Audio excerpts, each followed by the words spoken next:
Hello students, welcome to our first lecture of this first chapter, right?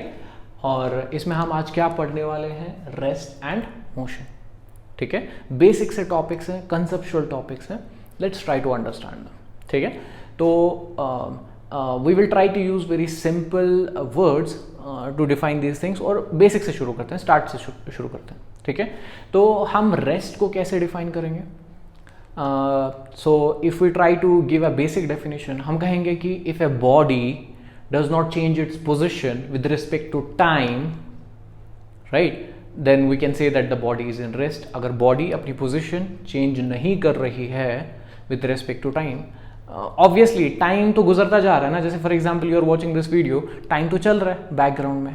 ठीक है, you are doing any activity या कुछ भी नहीं कर रहे हो तब भी तो टाइम गुजरता जा रहा है. तो टाइम इसमें बहुत इंपॉर्टेंट है. विदाउट टाइम, इंक्लूडिंग टाइम, आप ये चीज़ इमेजिन ही नहीं कर सकते. क्योंकि if you stop the watch, I mean whole world, अगर आप टाइम ही रोक दोगे सारी दुनिया फ्रीज हो जाएगी. Right, so time is very important in this thing. तो अगर कोई बॉडी अपनी पोजिशन चेंज नहीं कर रही है with respect to the time, तो हम कहेंगे वो बॉडी रेस्ट में है. और अगर कोई बॉडी अपनी पोजीशन चेंज कर रही है with respect to the time, तो हम कहेंगे वो बॉडी मोशन में है. तो this is a very basic definition. अब इसमें गड़बड़ क्या है, हमें इस डेफिनेशन को इम्प्रूव क्यों करना पड़ा?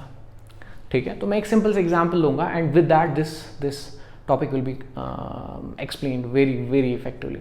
तो मान लो एक स्टूडेंट आके मुझसे कहता है, सर क्या आप रेस्ट में हैं या आप मोशन में हैं?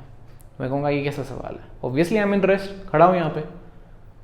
अब दूसरा स्टूडेंट आया, कहते हैं सर बट अर्थ जो है वो तो रोटेट कर रही है, तो फिर हम तो अर्थ पे हैं, तो फिर how is it possible that we are in rest? हम रेस्ट में कैसे हो सकते हैं, हम तो मोशन में हैं.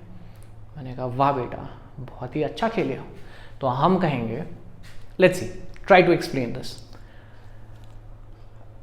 हम यहाँ पे अब इस डेफिनेशन को, जो हमने अभी बेसिक डेफिनेशन बनाई थी, इसको पूरा करने के लिए या इसमें कुछ वर्ड्स ऐड करेंगे सो दैट ये बेसिक कंफ्यूजन जो है, क्या मैं रेस्ट में हूँ या मोशन में हूँ, खत्म हो जाए.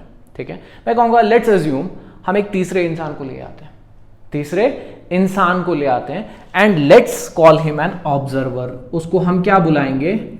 ऑब्जर्वर. उसका नाम है ऑब्जर्वर. राइट, मान लो मैंने उसी स्टूडेंट को ऑब्जर्वर बना दिया. ठीक है, उसने कहा सर अब ये ऑब्जर्वर क्या कहेगा? मैंने कहा ये ऑब्जर्वर ही डिसाइड करेगा whether I am in rest और आई एम इन मोशन. तो कहेगा अच्छा सर ऐसे कैसे? मैंने कहा अगर तुम मुझे ऑब्जर्व कर रहे हो और अगर मैं अपनी पोजीशन चेंज कर रहा हूं, right, while you are observing me, तो मैं कहूंगा you will say that I am in motion. Yes और नो? उसने कहा हाँ बिल्कुल सर, अगर आप अपनी पोजीशन चेंज कर रहे हो while I am watching you because I am the observer, तो इसका मतलब आप मोशन में हो. और अगर आप अपनी पोजीशन चेंज नहीं कर रहे हो with respect to me because obviously he is watching me, तो उसके रिस्पेक्ट में अगर अपनी मैं पोजीशन चेंज नहीं कर रहा हूं, then that means I am in rest. Right, यानी कि उसके रेस्पेक्ट में अगर मैं अपनी पोजीशन चेंज कर रहा हूं, right, then I am in motion. अगर मैं नहीं चेंज कर रहा तो मैं रेस्ट में हूं. That means that observer will decide whether I am in motion और इन रेस्ट. कहा सर बढ़िया है, but how will it tell me whether you are in rest और मोशन? अब ये ऑब्जर्वर कैसे डिसाइड करेगा whether I am in rest और मोशन? या सपोज अभी जो ये अर्थ और आपका जो एग्जाम्पल था, ये कैसे इसको डिफाइन करेगा? मैंने कहा बहुत बढ़िया है, बहुत सिंपल है. ये ऑब्जर्वर जो है ये लिविंग भी हो सकता है एंड नॉन लिविंग भी हो सकता है. इस नेम पे मत जाइए कि ऑब्जर्वर का मतलब वही है जो सिर्फ ऑब्जर्व कर सकता है. Observer can be anything.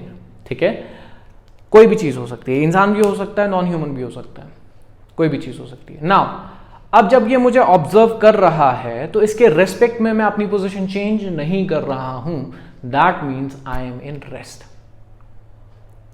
Right, now if I put this person on moon, अगर मैं इस इंसान को मून पे रख दूं, ठीक है, यानी कि इस ऑब्जर्वर को मून पे रख दूं, now he is looking at me from the moon. वो मून से मुझे देख रहा है एंड ऑब्वियसली अगर वो मुझे मून से देख रहा है तो ऑब्वियसली मैं तो अर्थ पे हूं ना, और अर्थ क्या कर रही है, अर्थ रोटेट कर रही है, राइट। सो दैट मीन्स कि मैं मोशन में हूं with respect to the moon on the observer on the moon, right. तो इसका मतलब ऑब्जर्वर कहां पे है और वो क्या देख रहा है उसके हिसाब से डिसाइड होगा weather I am in rest और मोशन। यानी कि ऑब्जर्वर ही डिसाइड करेगा कि उसको क्या दिख रहा है, जो उसको दिख रहा है उसके हिसाब से मैं या तो रेस्ट में हूं या तो मोशन में हूं। आपको मेरी बात समझ आ रही है, ठीक है। So with respect to observer, if I am moving, अगर मैं मूव कर रहा हूं तो मैं मोशन में हूं। अगर with respect to observer if I am not moving, यानी कि मैं अपनी पोजीशन चेंज नहीं कर रहा, that means I am in rest.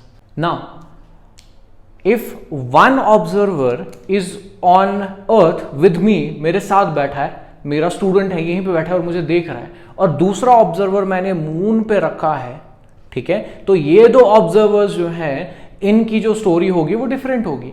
जो अर्थ पे मेरे साथ बैठा हुआ ऑब्जर्वर है वो ये कहेगा, sir you are in rest because with respect to me आप मूव नहीं कर रहे हो। But if the observer on the moon will say, sir you are in motion because with respect to me आप क्या कर रहे हो, आप मूव कर रहे हो, right. So that means in simple words whole story will be decided by these observers. यानी कि पूरी की पूरी जो स्टोरी है वो यही ऑब्जर्वर्स ही बताएंगे, राइट, कि weather I am in motion, क्या मैं मोशन में हूं या मैं रेस्ट में हूं, सारा कुछ यही डिसाइड करेंगे, ठीक है। Now let's see the definition. कहता है कि a body is said to be in a body is said to be at rest when its position does not change with respect to the observer, right। अगर एक object अपनी position with respect to observer change नहीं कर रहा, that means that body is in rest.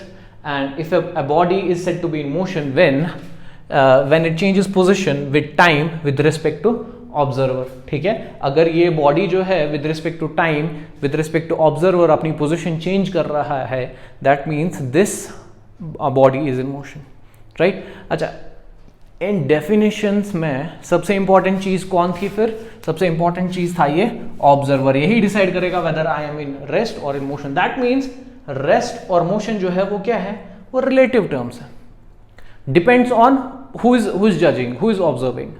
किसी observer के मुताबिक suppose अगर मैं सपोज किसी चीज का मोशन देख रहा हूं तो किसी इंसान के मुताबिक किसी ऑब्जर्वर के मुताबिक मोशन हो सकता है और दूसरे के मुताबिक वो रेस्ट हो सकता है। लेट्स ऑब्जर्व, सपोज ए बस is moving on A highway, ठीक है। सपोज एक बस है अपने पास, ठीक है, ए बस is moving on A highway, एक हाईवे पे चल रही है और इसमें दो बंदे बैठे हैं, राइट। और यहां पे बस स्टॉप पे एक और बंदा खड़ा है।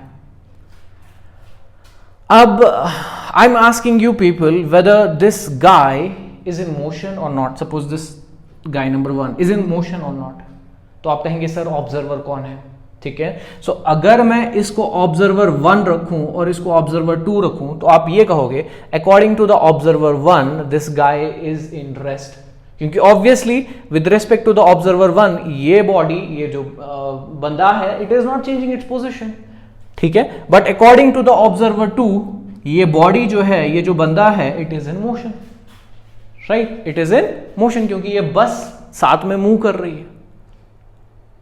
Do you understand me? So these are actually, rest and motion are actually relative terms. तो अगर रेस्ट में है या मोशन में है, who will decide it? Observer is going to decide, ठीक है। So this was your rest and motion.